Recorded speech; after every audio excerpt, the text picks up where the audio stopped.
anything can kill him, but except for copies of himself. He's afraid of his own reflection, apparently. There ain't room for the both of us. And there can be only one. He is the last troll, after all. Yeah, it's true.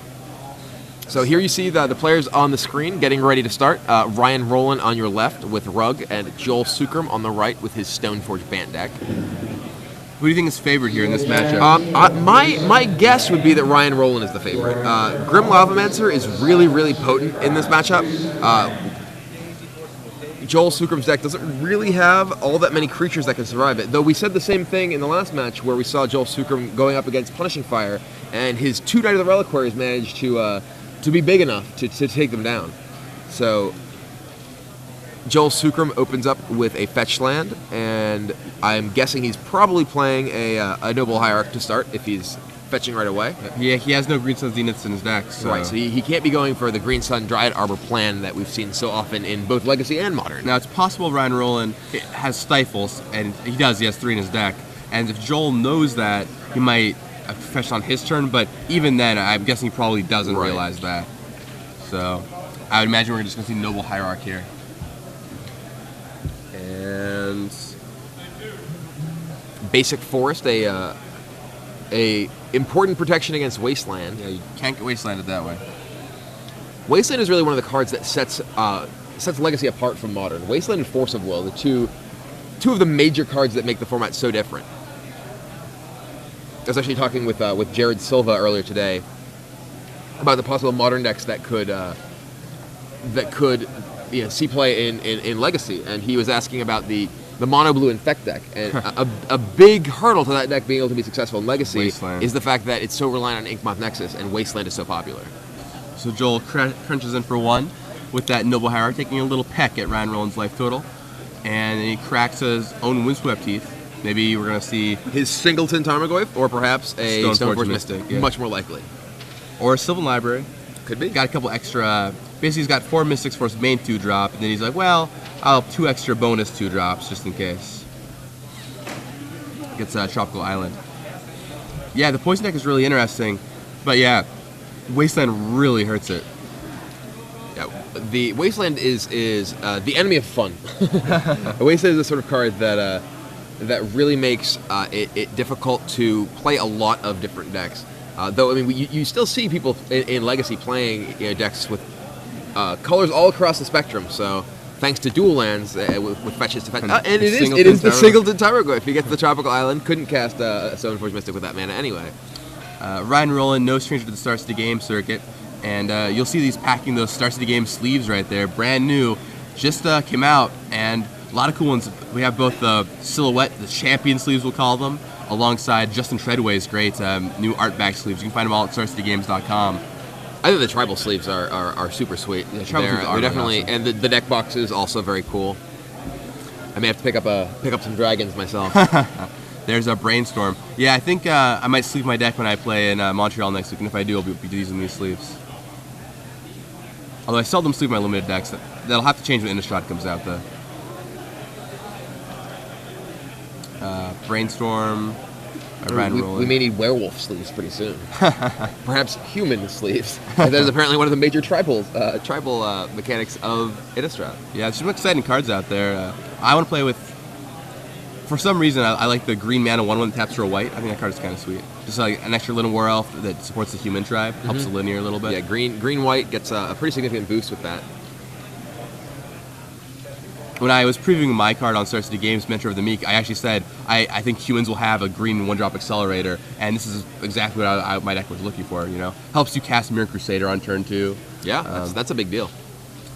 Yep. Although something really strange I found out: Hero of Bladehold tokens are just soldiers. They're not human soldiers. They're not humans. That's interesting. Very strange.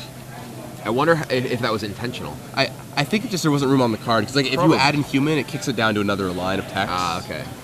It is interesting when very functional changes like that end up happening as a result of templating issues. Yeah, like Gideon Jura, for example. I tweeted at Aaron Forsyth, and we talked about Gideon Jura, and originally it was supposed to have power and toughness equal to its loyalty. Right, I remember that. Because there wasn't room, it was like, let's make it always 6, which certainly has changed that card tons. Yeah, that would be a really weird card if you just go up, 10, 10, yeah. 10. Or both bolts. Now it's only a 1 or Right, whatever. yeah. Right? Let's see. So Ryan Rolen cracks a fetch land after brainstorming. And So Tarmogoyf and Knight of the Reliquary, two of the relatively difficult cards for Ryan Roland's deck to deal with. Ryan's deck is based primarily on red removal. He has Grim Lavamancer, Lightning Bolt. He does have one Dismember in his deck, and Jace the Mind Sculptor, which is very, very good at bolts Tarmogoyf and mental missteps it. So Joel instantly missteps. So if Ryan has a way to fight back. So Ryan may have a misstep of his own, or perhaps a Force of Will. It is a Force of Will. We're going to force removing Ancestral Visions. Interesting. Vision is, I think, Jerry really innovated Vision a couple months ago in Legacy, and it's been a really powerful card. In a lot of the control decks, it's kind of cool to see one of the mid-range decks where I think it can really shine. Because you've been watching these mid-range decks all day. They play these really grindy games. The games tend to go long, especially because the format is very mid-range right now because of mental misstep. Decks like Goblins just aren't as playable as they once were. Wasteland on Volcanic Island takes out Ryan Roland. Leaves Ryan Roland with just a basic island. And there's a sort of Latent Shadow.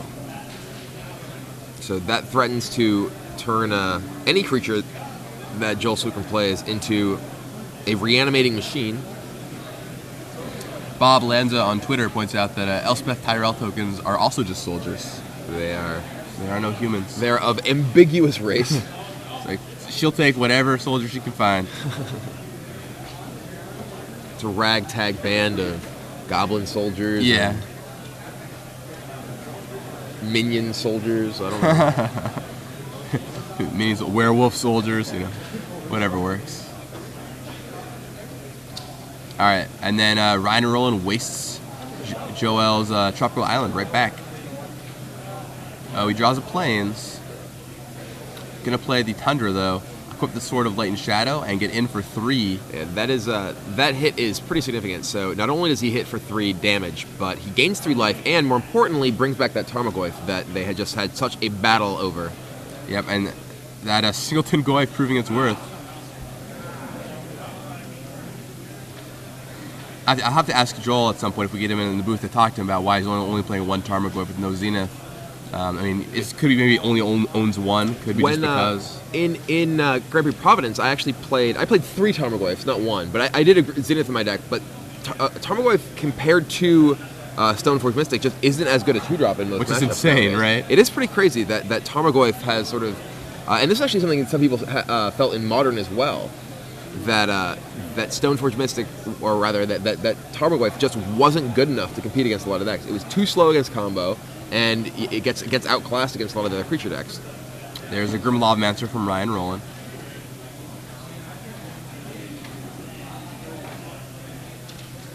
Yeah. I mean, cards like Nether Reliquary just easily eclipsed Tarmogoyf. Even we saw like in the Kavu Predator decks, Kavu Predator just got way larger than Tarmogoyf. I know that Matt Sperling played the Kavu Predator Oust Boom Bust deck at the Pro Tour in Modern, and he didn't even have Wild Nakatl in his deck.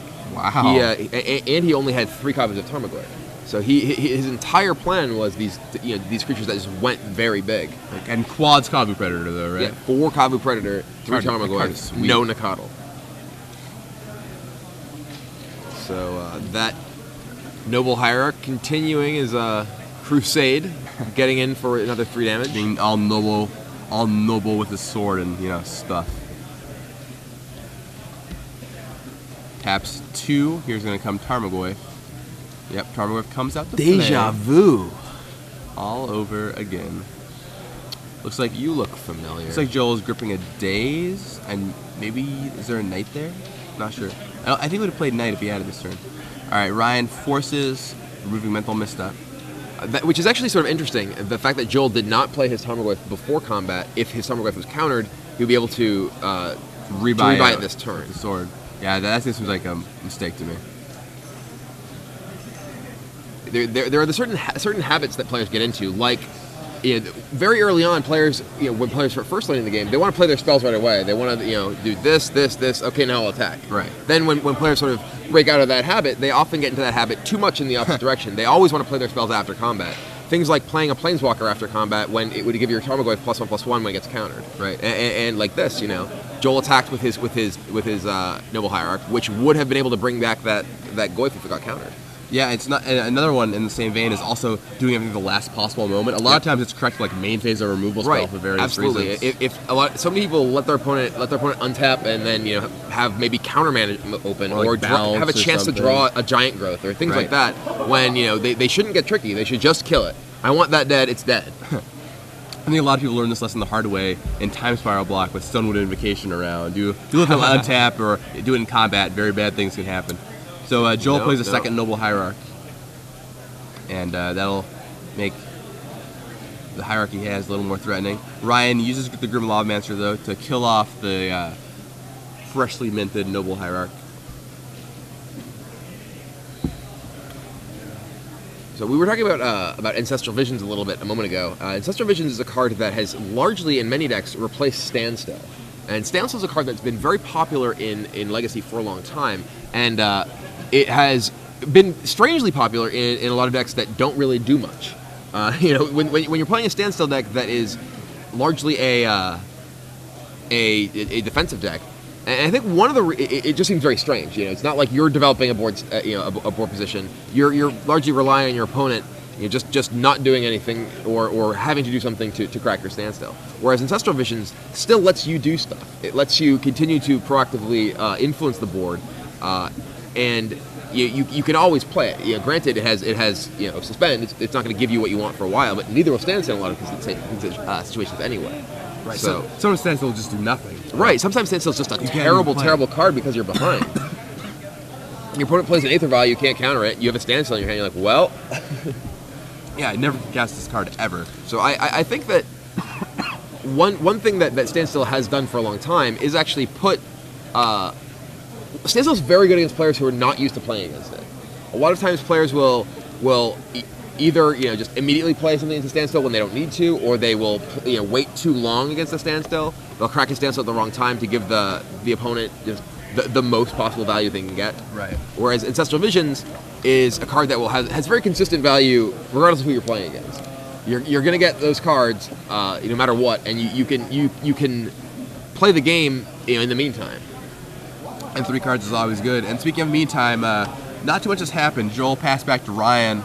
Ryan passed back, and now Joel's busy resolving a Brainstorm. So he looks like there's a Vendilion Click and Play on Ryan's side. So Ryan has a Grim Lavamancer and Vendilion Click versus Joel, still with his Noble Hierarch wearing a sword, and just finished resolving a Brainstorm, keeping a hand of cards. See what he's got there. So it looks like Daze is threatening the Vendilion Click, and Click resolves. Hand Misstep, Tarmogoyf lands. And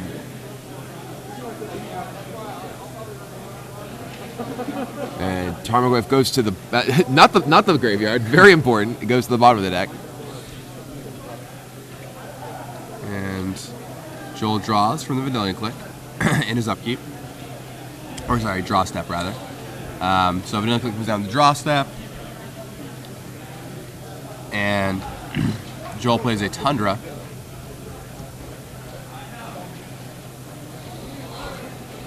So that Noble Hierarch can now trade with both of those if he attacks. If Ryan chooses to block.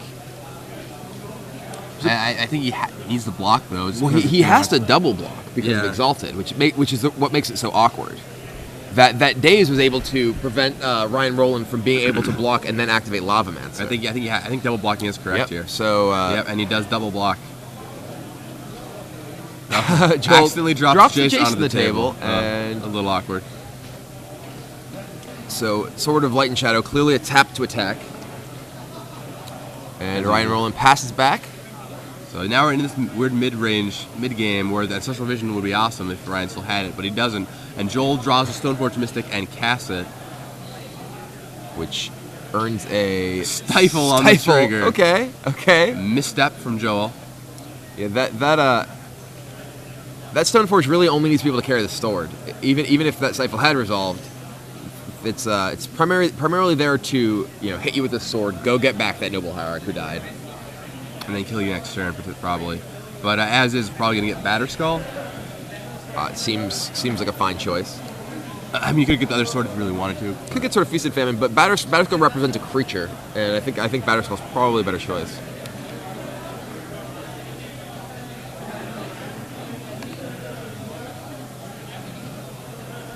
Let's see. Still looking through his deck, trying to find just the card he wants. All right, yep, he does go for the Batterskull. Gives him a threat if it's 5 mana. Also, if Ryan draws a big creature, he could potentially throw down the skull instead of attacking. That Batterskull's not in play, in his hand. Let's see what answer Ryan finds.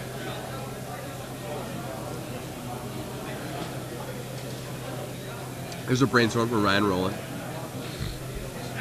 And Mental Misstep counters that. And Joel untaps and draws. Brainstorm, I think. So I think he just wants to equip attack. I would have left green open so I could play Hierarch. I agree with that entirely. Now I think what he's probably going to do is cast Brainstorm to try and find a green source. But I'd rather just have the guaranteed green. Because you don't need to cast that Brainstorm right now. There's no reason to fire it off. Right. So or not. Yeah, I think you really want that Noble Hierarch in play. All right, well, but that doesn't matter. And Ryan Rolen loses game 1 to Joel Sukhram with the Stoneforge Bant deck. Heading into game 2, a real fast. Gabe Lonkiano on Twitter asks, what is Ryan Rolen's mana base? I'll read it off for you real fast for him and anyone else out there who wants to know.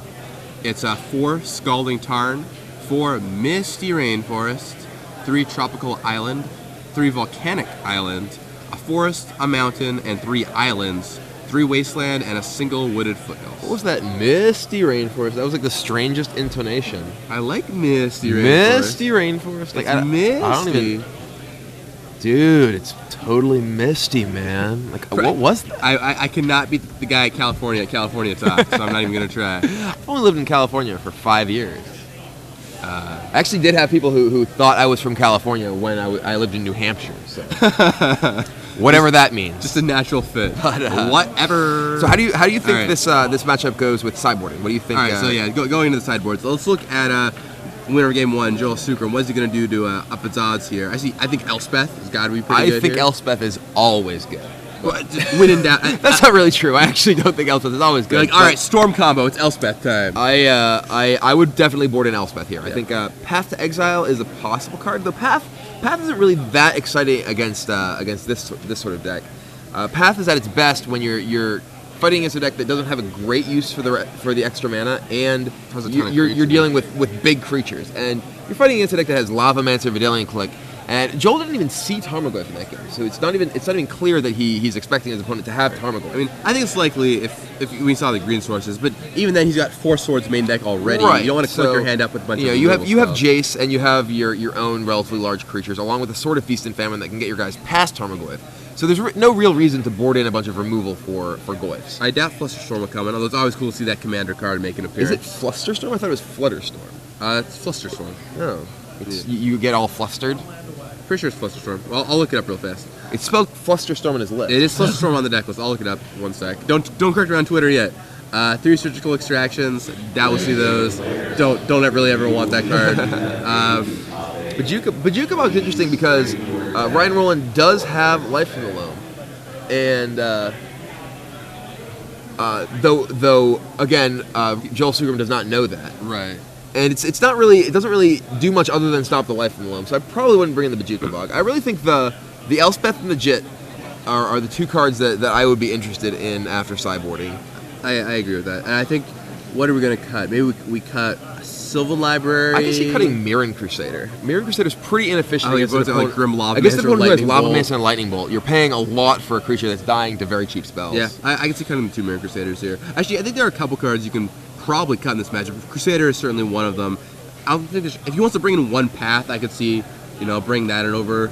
something out there. You might not want all of your swords either. Like Sword of Light and Shadow. The Sword of Light and Shadow was very good that game. So, what cards would you want to sideboard out other than the Mirran Crusaders? I think the Crusaders could come out. I'm not sure if you need the one Sylvan Library in this matchup. I really like Sylvan Library against any sort of control deck. Like just the ability to pay some life for cards. In particular, when you have cards like Sword of Light and Shadow and Batterskull in your deck, you can just convert to so many extra cards. Such a big advantage. Can certainly convert to an advantage.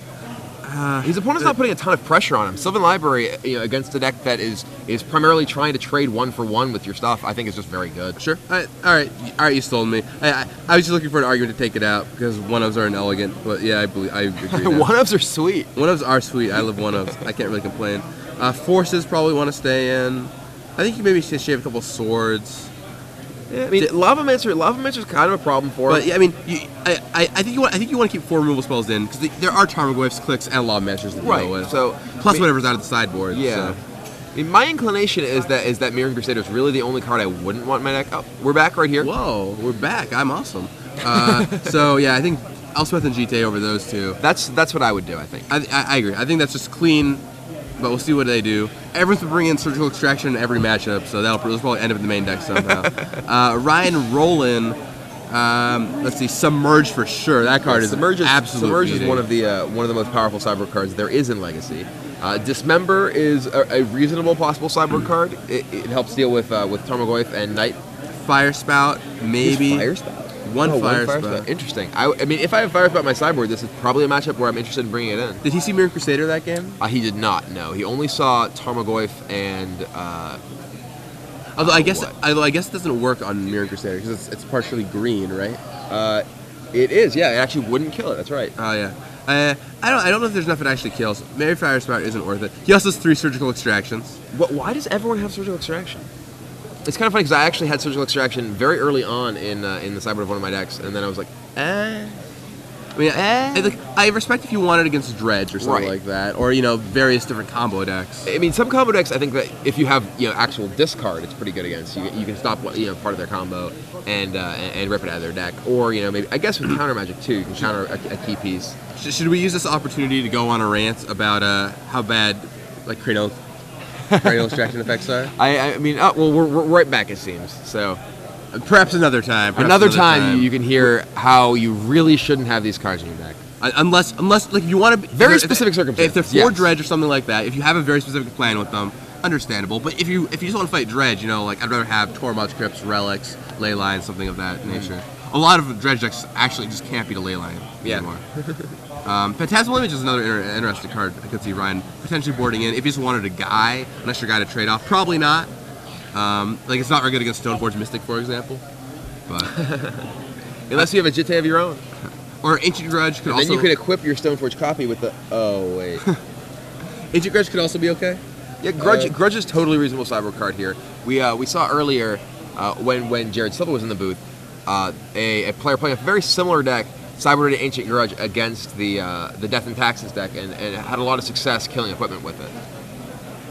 All right, looks like we are ready to go. Yep. So Ryan Rolen leads things off with Lavamancer. Island of Mancer.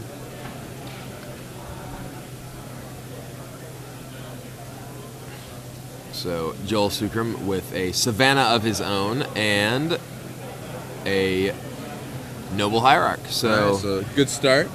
But if Ryan has any way to fuel... If he has Fetchland Brainstorm, that guy's dead. Oh, he's got Brainstorm. Got step 1. Draws 3. It's amazing how fast you can really get to Lavamancer fuel. Yeah, I mean, even in Standard these days, Lavamancer can kill things turn 2 very, very Ponder, Preordain, Fetchland, Shrine of Piercing Vision. We're doing it in the burn decks. It's pretty incredible. So Ryan finishes resolving his Brainstorm, found a Fetchland, cracks his Fetchland, and is going to Lavamancer down that Noble Hierarch.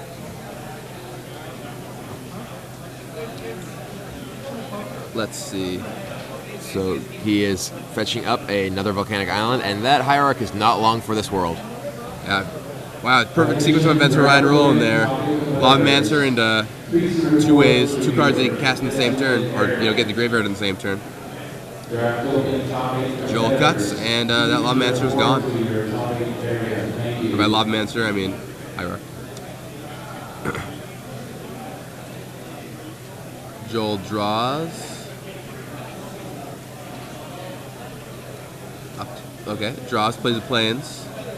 Taps 2, Stoneforge Mystic. The ubiquitous white Squire with too much sizzle for standard is here. Going to grab. I guess probably just Batterskull. Maybe he wants something that sticks around in case you get Grim Lobmancered again, but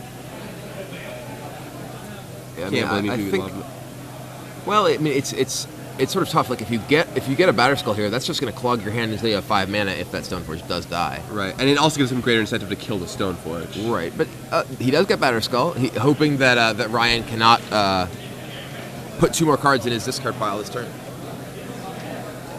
I always get discard pile, graveyard, all these things. There's just so many different terms, and you work on so many different games. Yeah, it's true. The void, right? Yeah, he voided that stuff with his Grim Lavamancer and banished it. Wait, Yeah. no, it's exiled. Oh wait, it's removed from. I don't even know. Is it trash now? Which right? is it? Like, Yeah.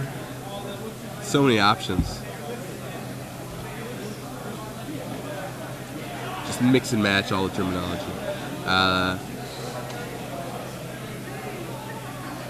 Tap, spend, exhaust, whatever it takes. All right, so Ryan untaps now. I think he's trying to figure out if he can kill that It's not a fetch land. Stoneforge. It's not a fetch land. Plays a Tarmogoyf, and I think he's just going to have to pass, meaning that Batterskull will have a chance to see the light of day. Force of Will from Joel will fight the Tarmogoyf. Pitching something blue. Spell Pierce, maybe? Does he have Spell Pierce in his deck? I don't know. No, he I doesn't. think so. I can't quite tell what that blue card was. It might have been I think it Jace. might have mental misstep. Or Mental Misstep. Okay. And then Flusterstorm. So you brought in he did bring in Flusterstorm. Flusterstorm. Wow. Just as an extra I would counterspell. not have known what that was because I've never seen that card. It's funny, I was going to say Flusterstorm, but I just didn't think you would have brought it in this matchup. Ryan suspends on Ancestral Vision. Flusterstorm can be used to counter, as like a pseudo mana leak effect against this kind of deck. Mm-hmm. But I'm not in love with it at all. Normally I like it against the combo decks.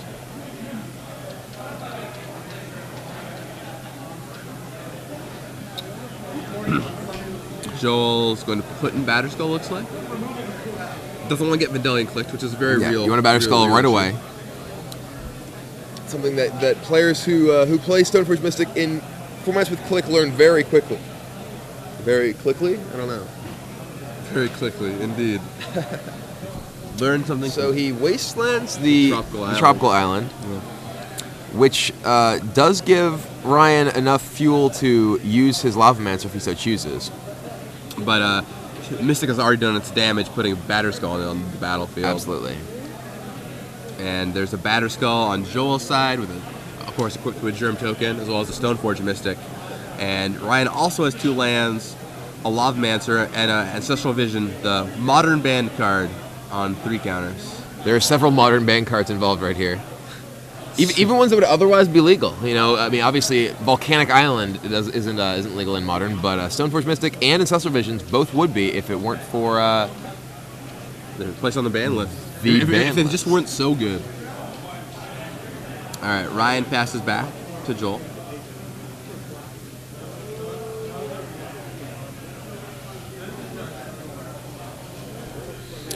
So Joel has a Batterskull with a Germ Token, a Stoneforge Mystic, a Savannah, and a Plains. Ryan Rolen has a suspended Ancestral Visions with 3 counters left remaining, 2 Volcanic Islands, and Grim Lavamancer. Looks like he's deciding what land to play for the turn. No, he's just casting Submerge. Submerge on the Germ Token is a big game. Yeah, and that's going to really set Joel back on tempo here. Wasteland. Wow. Submerge, Wasteland, Lavamancer, that. Wow. So Joel now has an empty Batterskull and a Plains. Not the board you want. His position deteriorated very rapidly. And Ryan Roland's only looking better with that vision getting closer and closer to unsuspending. So this is really what Ryan Roland wants to do. He wants to attrition Joel out and just let that visions tick down. Yeah, I think that's precisely what he's trying to go for. He's got Lavamancer active. He's got visions on 2 counters now. Joel's doing nothing that's going to threaten him.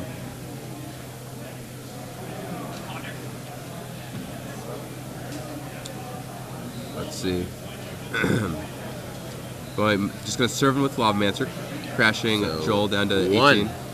That's actually that's a somewhat risky attack. If Joel did have Dryad Arbor in his deck, it could trade for the Lavamancer off that land. That said, Joel is it probably wouldn't want to use his land to go get Arbor there, even if he did have it. Right, he's a bit mana stalled.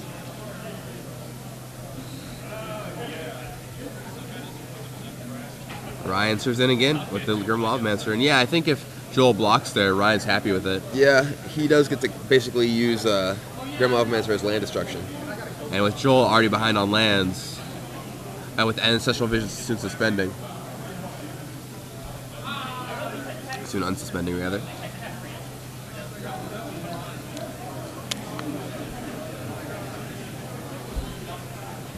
So Vision's very soon coming off. Joel is going for a land. Gonna crack his fetch land, see if Ryan has any responses. Don't stifle me, please. Oh, an Ancient Grudge takes down the Batterskull in response. So basically, Ryan did not want Joel to have the opportunity to fetch a land, play a land, and then be able to return Batterskull. Right. Although I highly doubt that's what he was going to do if Ryan's plan was the Ancient Grudge anyway. I mean, right. I mean, that was probably not what he's looking to do as his long-term plan here, is get that Batterskull back to his hand. Yeah, for sure.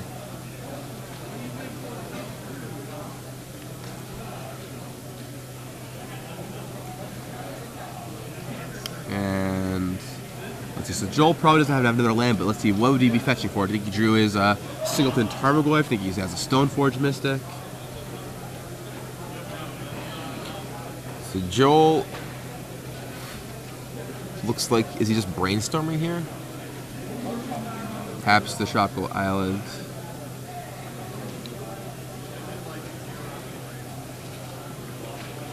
And there's a Noble Hierarch. Noble Hierarch. Not really the best fellow facing down that Grim Lavamancer. So Visions comes off. Joel, me? Do you want to points to himself? No. Do you want to Visions me? It is target player. I mean, closer to decking me. I mean, you know. So Ryan Rolen probably found some lands off that. That's the one thing he's been lacking to take control of this game. But pretty sure he's going to Lavamancer down that Hierarch. Yeah, Hierarch will definitely meet a fiery demise here. Yeah. Carefully removes cards from his graveyard to eliminate Tarmogoyf. Potential Tarmogoyf power toughness. Or preserve it. He has his own Goyfs. Eliminate or preserve, depending on how you want to play it. Plus, and doesn't want to remove his Ancient Grudge. That's right. important too. The flashback card is one that will not be paying for that. Ryan untaps. Joel did nothing on his turn again. And Ryan has a Brainstorm. So time to see some fresh cards. Further Lavamancer fuel.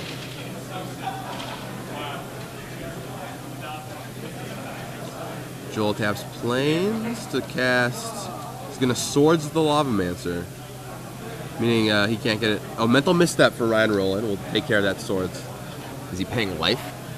Looks like he's paying life for that. Interesting. Going to 17. I wonder what is what's in his hand that he cares. I mean, I guess that's playing around Daze. I mean, not Spell really, Pierce. because he has 2 up. Yeah, playing around Spell Pierce seems likely. He's going Flusterstorm. So Flusterstorm is so that's 3 copies. 3, so he won't be able to pay the Mental Misstep or pay for the Flusterstorm to allow his Mental Misstep to resolve. So yeah, Flusterstorm, really interesting card to bring in. It's pretty interesting. For those who don't know what the commander card does, it's blue instant. It says counter target instant or sorcery unless they pay 1, and it storms. So it's a nice card against combo decks, but also if there's a lot of spells being thrown around, it's like a mini mana leak for only one single mana. Right. So a lot of potential. Yeah, I mean, it certainly seems pretty good here. So that Mental Misstep will get countered, and Ryan Rolen will still have the opportunity to use another Mental Misstep if he has one.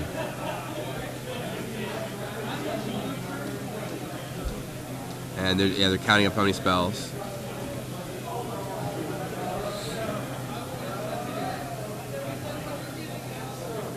And it looks like that's going to get countered. Mental Missteps. He's casting another Mental Misstep, maybe? All right, so he's like, all right, that's fine. So, yeah, he's gonna misstep again. Yep. So now that there's no threat of Spell Pierce, he's tapping his mana to misstep. And Brainstorm's gonna resolve. 1, 2, 3. It's possible that Joel made a slight error. He should have had all the Flusterstorm copies target the original Brainstorm. Because he had them target the misstep. Right, but he was trying to, oh, interesting. Yeah. Because Ryan just played another misstep. If all three the misstep was countering the path or the Swords to Flash. Oh, the Swords to Flash. Right, so he wants to counter the misstep, so he wants Swords to Flashes to resolve. Sure. Joel could certainly do a lot of interesting things with that Flusterstorm, though. He could, like, he was trying to set up a situation where, he countered multiple different spells or really, strain Ryan's mana. So you could have sent some of them on Brainstorm, some of them on Swords, or, various different things you can do. So Brainstorm puts 2 back on top.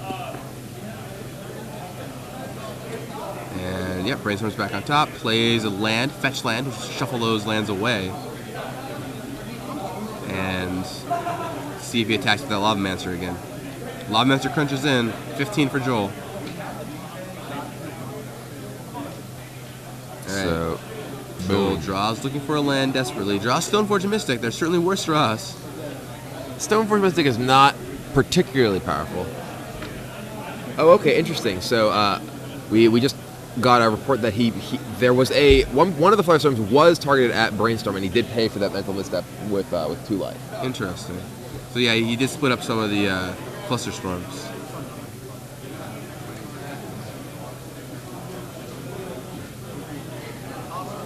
Let's see. Ryan's gonna crack that fetch land, shuffle away the top cards of his library, and see some fresh ones.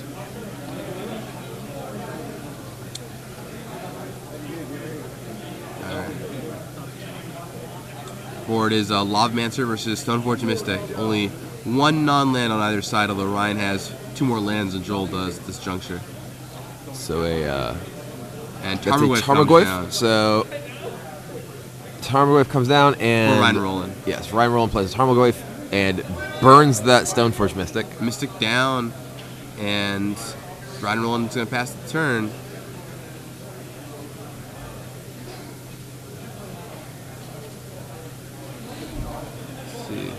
Puts a dice on the Tarmogoyf to represent its power toughness. Are you pro or anti-dice on Tarmogoyf? I never put dice on stuff that doesn't actually have counters. It's very easily mistaken for something else. Plus, there's the awkward issue where you just forget to take it up one. Then right. Like, are you misrepresenting? Like if you actually have something correct. So as that clock counts down, so does your time to head on, pick up those last cards or sell those last cards to the dealers. We're going to be wrapping up. Alright, let's see. So Joel is brainstorming. And I'm sure time is dwindling in this round. I'm going to get a report on how much time is left. Yeah, right now, this game too has taken a long time. Right now, Ryan Rolen is down. We have 7 minutes left. Wow, only 7 minutes left. So this is going to be a very difficult match for Ryan Rolen to win. He needs to win this game and another one in 7 minutes. They likely have a little bit of time extra, maybe 3 extra minutes, but no more than 10. They do have a few minutes extra from the time spent to set up the feature match, but they are definitely under serious time pressure to actually finish 2 games. Yep, and neither of these players can afford to draw with the top 8 on the line, so things could get messy in the 3rd game if there is one. I mean, these players, it's not clear even if the winner will make top 8, just based on how the standings are. But they do have the possibility to. So Joel Sukhram is playing what's he got? Knight of the Reliquary. That's an actual card. A lot of the things he's played so far just don't do anything. Are just like fuel for the fire. Noble Hierarchy killing Noble Hierarchy. But here is an actual Knight of the Reliquary. That is a real Magic player's creature. It is a serious customer. So Ryan's going to force that, and that deserves a force of will. It's like a fine wine. You're like, That deserves it. Yeah. That deserves a Force of Will. And Ryan Rolen sitting at 13, Joel Sukhram at 9. Ryan Rolen's board with swings in with Tarmogoyf. All right, and Joel just concedes. Joel packs it up. They're going to game 3. All right, they know they're low on time. Left. So both players look to be shuffling up quickly for the 3rd game. Yeah, exactly. So they'll shuffle up quickly, and it doesn't look like either of them are going to sideboard either. Joel will be on the play here. Who do you think has the advantage after watching the first 2 games? I like Ryan Rolen's matchup here. That game demonstrated just how powerful Grim Lavamancer can be. He has a lot of just potent cards that Joel Sukhram has a relatively small number of cards to deal with.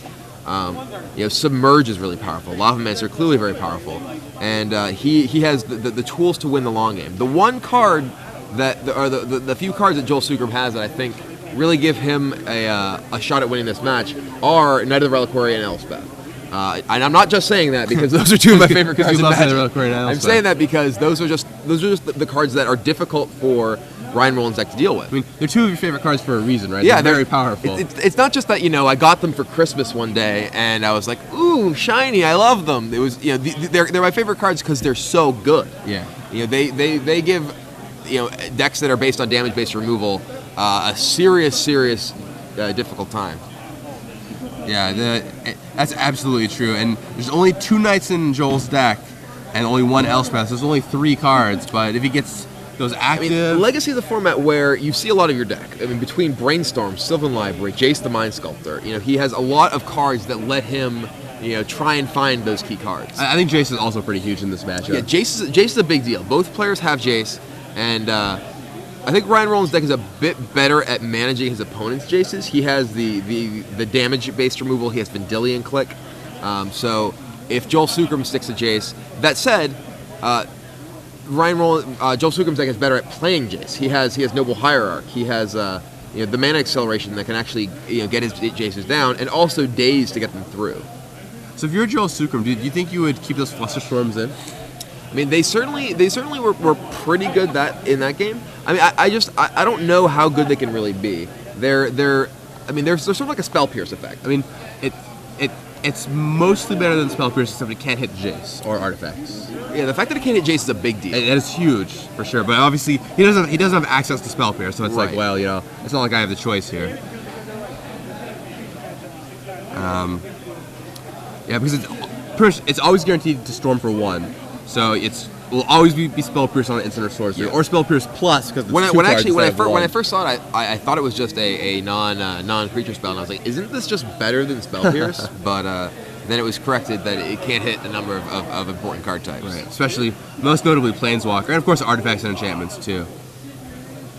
I thought it was a very strange card for Commander inclusion though. Just like it's a very not Commander-y card to me.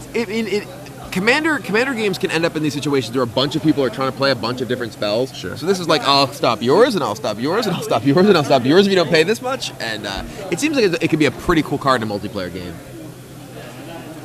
Yeah, I think there can be situations where it's good. It just seems like a lot of players have, from my experience playing Commander, and especially the Commander decks they made. I played a lot of the prepackaged decks they put out. It seems like they're more individual big effects rather than a bunch of things happening at individual once. Big effects, and also just a lot of lands. Like people have so many lands to play that paying 2 extra mana for a spell is just nothing. Yeah, I can certainly see that. I'm not much of a Commander player myself, so I just sort of imagined what it could look like. Fair enough. Yeah, it gave the decks put together are really well constructed. Obviously it was best-selling product since Zendikar. Very good for Wizards for a reason. Really got a lot of players in the format. It seems like a super cool format, super cool concept, and the fact that it's the first non-booster release that Wizards has made in a long time. Well, the first unique cards for a non-booster unique release. cards, yes. Oh, yeah, absolutely. It's very, very rare. The whole sort of philosophy of we know people want these kind of cards, and we've just had to try and shoehorn them to booster releases. Why don't we just give them what they want? Which is a great philosophy. And Wizards has really been listening to the players and what they want lately. So we're back to the match. We see Joel Sukhram with the very important turn 1 Noble Hierarch, which does not get mental misstepped. All 3 games. So Ryan Rolen, I do not see a Grim Lavamancer on his part. He does not have a turn 1 red source either. So Submerge. Send it back to the top. That is an okay effect. It doesn't. And that submerge just doesn't excite me. Well, he drew a misstep. Okay, that makes sense. Submerge it, then misstep it. All right, I suppose that's okay. We kind of. I guess it's not really a 2-for-1 because they had to waste the draw step. I mean, card economy wise, it ends up being pretty much the same as, just countering it. Did waste the submerge. You did have to use a very key card in dealing with it, but. I mean, if looking at this, Joel Sukhram has passed the turn without a land drop, so he was pretty reliant on that Hierarch for mana. Man, if you were really relying on the Hierarch, I can't imagine keeping a hand where you just some misstepped out of the game. The fact that he doesn't have a misstep of his own to protect it is pretty surprising. It actually looks like these players do not have a time extension, so the time is actually winding down very quickly. It could be Joel Sukhram could have thought, well, I'm going to have to win this fast, so I have a Hierarch in my hand. If he's got it, he's got it. I can't afford to mulligan, take too much time. Right, yeah. Can't shuffle my deck. Joel still stuck on lands. So it looks like we have basically no time left, and this game is going to be that's time in the round. So,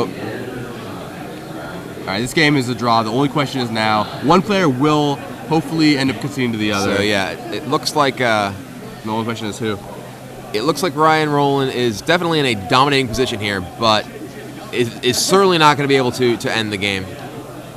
Joel Sukhram actually even discarding with absolutely nothing. Yep. So Ryan Rolen resolves his Ancestral Visions.